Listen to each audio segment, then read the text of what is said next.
The Velveteen Rabbit by Marjorie Williams, illustrated by David Jorgensen, read by Ms. Liu.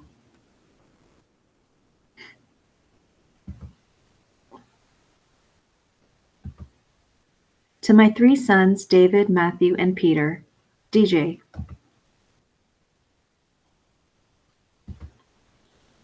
Once there was a Velveteen Rabbit, and in the beginning he was really splendid. He was fat and bunchy, just as a rabbit should be. His coat was brown and white, and he was very soft. He had real thread whiskers, and his ears were lined with pink satin. On Christmas morning, when he sat wedged in the top of the boy's stocking, with a sprig of holly between his paws, the effect was charming. Of course, there were other toys that Christmas, nuts and oranges and a toy engine and chocolate almonds and a clockwork mouse, but the rabbit was quite the best of all. For at least 2 hours, the boy loved him, and then aunts and uncles came to dinner, and there was a great rustling of tissue paper and unwrapping of parcels, and in the excitement of looking at all the new presents, the Velveteen Rabbit was forgotten. For a long time he lived in the toy cupboard or on the nursery floor, and no one thought very much about him. He was naturally shy, and being only made of velveteen, some of the more expensive toys made fun of him. The mechanical toys, like the model train, were very stuck up and boasted that they were real. But the rabbit could not claim to be a model of anything, for he didn't know that real rabbits existed. He thought they were all stuffed with sawdust like himself, and he understood that sawdust was quite out of date. Even Timothy, the jointed wooden lion who was made by disabled soldiers and should have had broader views, put on airs. Between them all, the poor little rabbit was made to feel very insignificant and commonplace, and the only person who was kind to him at all was the Skin Horse. The Skin Horse had lived longer in the nursery than any of the others. He was so old that his brown coat was bald in patches and showed the seams underneath, and most of the hairs in his tail had been pulled out to string bead necklaces. He was wise, for he had seen a long succession of mechanical toys arrive to boast and swagger, and by break their mainsprings and pass away. He knew that they were only toys and would never turn into anything else. For nursery magic is very strange and wonderful, and only those playthings that are old and wise and experienced like the Skin Horse understand all about it. "What is real?" asked the rabbit one day. "Does it mean having things that buzz inside you and a stick-out handle?" "Real isn't how you are made," said the Skin Horse. "It's a thing that happens to you. When a child loves you for a long, long time, not just to play with, but really loves you, then you become real." "Does it hurt?" "Sometimes," for he was always truthful. "When you are real, you don't mind being hurt." "Does it happen all at once, like being wound up, or bit by bit?"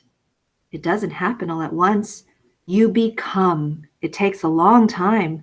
That's why it doesn't often happen to people who break easily, or who have sharp edges, or who have to be carefully kept. Generally, by the time you are real, most of your hair has been loved off, and your eyes drop out, and you get loose in the joints and very shabby. But these things don't matter at all, because once you are real, you can't be ugly, except to people who don't understand." "I suppose you are real?" And then he wished he had not said it, for he thought the Skin Horse might be sensitive. But the Skin Horse only smiled. "The boy's uncle made me real. That was a great many years ago, but once you are real, you can't become unreal again. It lasts for always." The rabbit sighed. He thought it would be a long time before this magic called real happened to him. He longed to become real, to know what it felt like, and yet the idea of growing shabby and losing his eyes and whiskers was rather sad. He wished that he could become it without these uncomfortable things happening to him. There was a person called Nana who ruled the nursery. Sometimes she took no notice of the playthings lying about, and sometimes for no reason whatever, she went swooping about like a great wind and hustled them away in cupboards. She called this tidying up, and the playthings all hated it, especially the tin ones. The rabbit didn't mind it so much, for wherever he was thrown, he came down soft. One evening, when the boy was going to bed, he couldn't find the china dog that always slept with him. Nana was in a hurry, and it was too much trouble to hunt for china dogs, and seeing that the toy cupboard door stood open, she made a swoop. "Here, take your old bunny. He'll do to sleep with you." That night, and for many nights after, the Velveteen Rabbit slept in the boy's bed.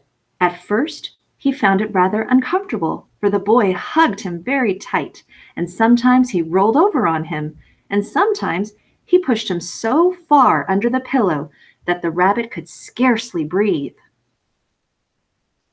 And he missed his talks with the Skin Horse during those long moonlight hours in the nursery when all the house was silent.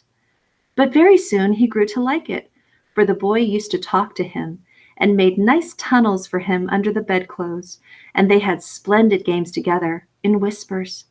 And when the boy dropped off to sleep, the rabbit would snuggle down close under his little warm chin and dream, with the boy's hands clasped close around him all night long. And so time went on, and the little rabbit was very happy, so happy that he never noticed how his beautiful velveteen fur was getting shabbier and shabbier, and his tail was coming unsewn, and all the pink rubbed off his nose where the boy had kissed him. Spring came, and they had long days in the garden, for wherever the boy went, the rabbit went too. He had rides in the wheelbarrow and picnics on the grass, and long fairy huts built for him under the raspberry canes behind the flower border. One time, the boy was called away suddenly, and the little rabbit was left out on the lawn until long after dusk. Nana had to come and look for him with the candle because the boy was so worried about the rabbit he couldn't go to sleep unless the rabbit was safely home. He was wet through with the dew and quite earthy from diving into the burrows the boy had made for him in the flower bed. Nana grumbled, "You must have your old bunny. Fancy all that fuss for a toy." "Give me my bunny. You mustn't say that. He isn't a toy. He's real." When the little rabbit heard that, he was happy, for he knew what the Skin Horse had said was true at last. The nursery magic had happened to him, and he was a toy no longer. He was real. The boy himself had said it. That night, he was almost too happy to sleep, and so much love stirred in his little sawdust heart that it almost burst, and into his boot-button eyes that had long ago lost their polish, there came a look of wisdom and beauty, so that even Nana noticed it the next morning when she picked him up and said, "I declare, if that old bunny hasn't got quite a knowing expression." That was a wonderful summer. Near the house where they lived there was a wood, and in the long June evenings the boy liked to go there with the Velveteen Rabbit to play. And each day before the boy wandered off to pick flowers or play at brigands among the trees, he made the rabbit a little nest among the bracken. He was a kind-hearted little boy, and he liked Bunny to be comfortable. One evening, the rabbit was sitting there alone, watching the ants. Suddenly, he saw two strange beings creep out of the tall bracken near him. They were rabbits like himself, but quite furry and brand new. They must have been very well made, for their seams didn't show at all, and they changed shape in a queer way when they moved. One minute they were long and thin, and the next minute fat and bunchy, instead of always staying the same like he did. They stared at him. and the little rabbits stared back, and all the time their noses twitched. "Why don't you get up and play with us?" one of them asked.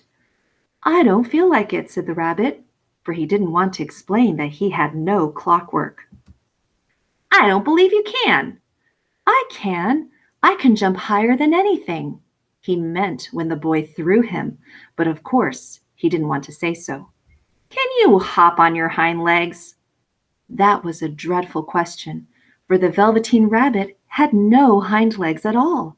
He sat still in the bracken and hoped the other rabbits wouldn't notice. "I don't want to," he said again.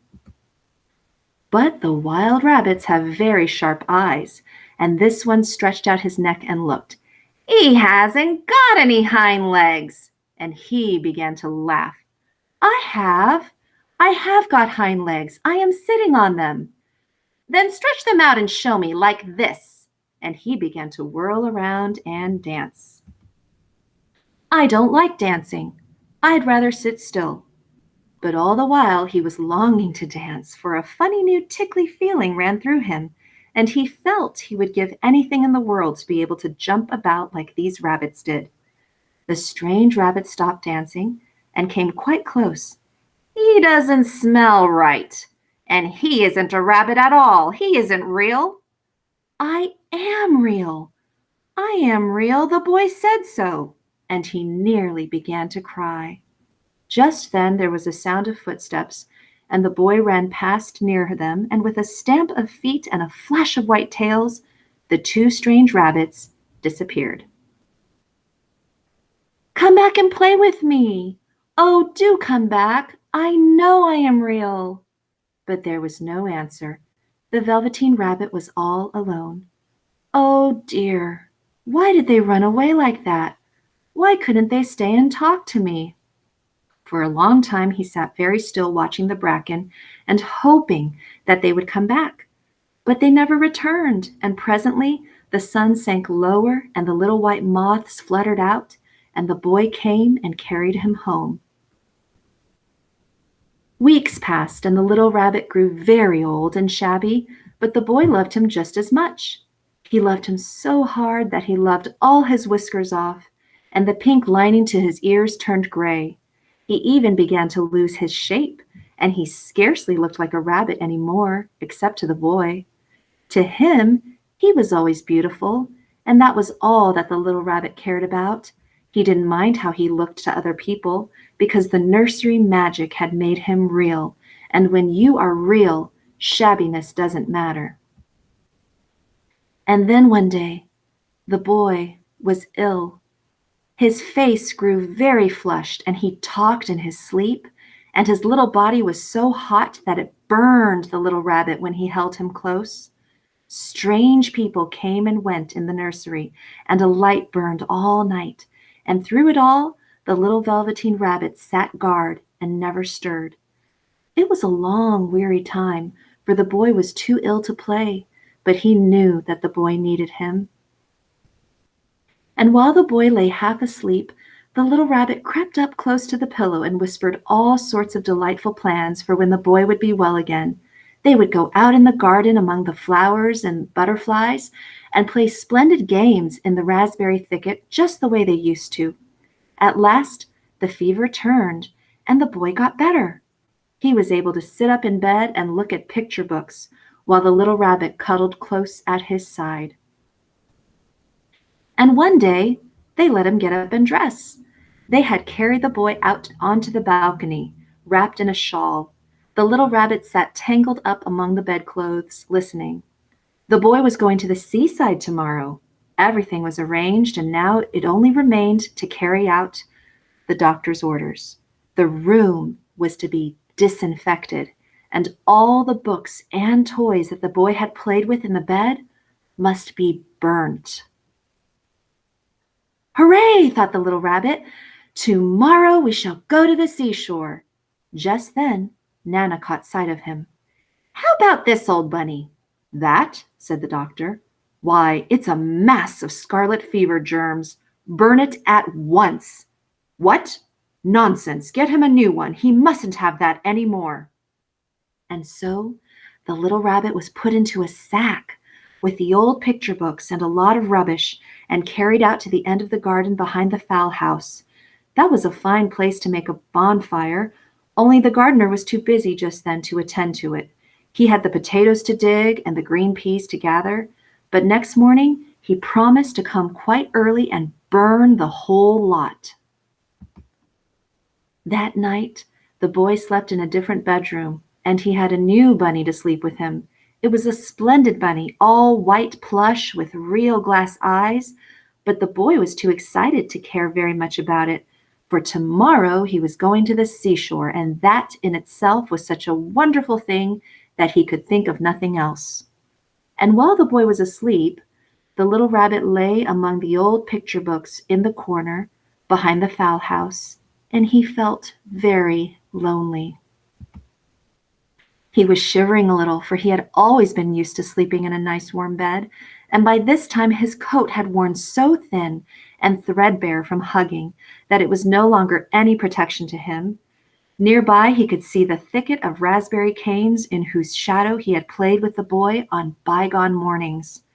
He thought of those long sunlit hours in the garden, how happy they were, and a great sadness came over him.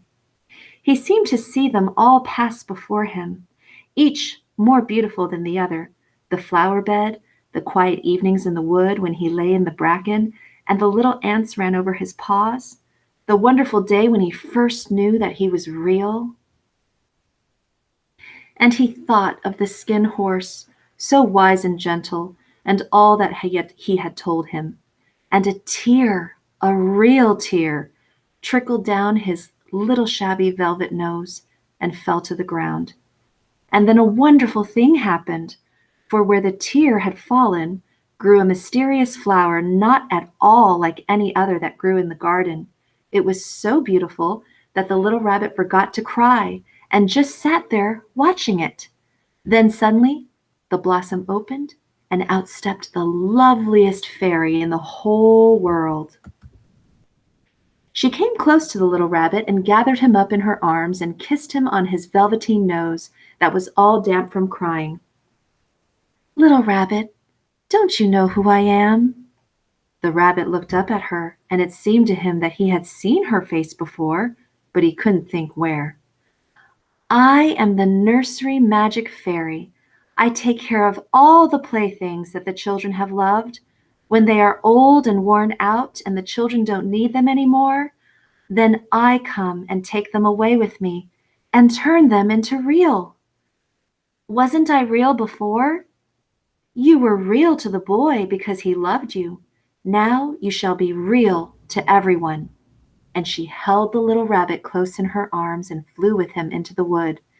It was light now, for the moon had risen. All the forest was beautiful, and the fronds of the bracken shone like frosted silver. In the open glade between the tree trunks, the wild rabbits danced with their shadows on the velvet grass, but when they saw the fairy, they all stopped dancing and stood round in a ring to stare at her. "I've brought you a new playfellow.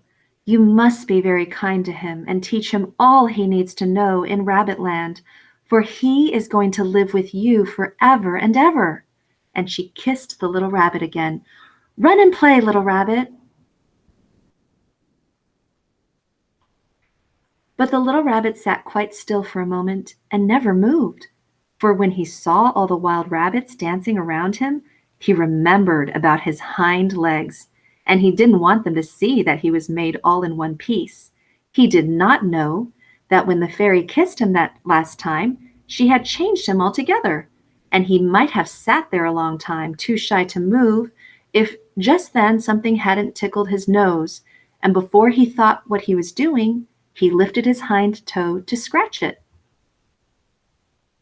He actually had hind legs. Instead of dingy velveteen, he had brown fur, soft and shiny. His ears twitched by themselves, and his whiskers were so long that they brushed the grass. He gave one leap, and the joy of using those hind legs was so great that he went springing about the turf on them, jumping sideways and whirling around as the others did. He grew so excited that when at last he did stop to thank the fairy, she had gone. He was a real rabbit at last, at home with the other rabbits. Autumn passed and winter, and in the spring, while the boy was out playing in the wood, two rabbits crept out and peeped at him. One of them was brown all over, but the other had markings under his fur, and about his little soft nose and his round black eyes there was something familiar, so that the boy thought to himself, "Why, he looks just like my old bunny that was lost when I had scarlet fever." But he never knew that it really was his own bunny, come back to look at the child who had first helped him to be real. And that's the ending of The Velveteen Rabbit.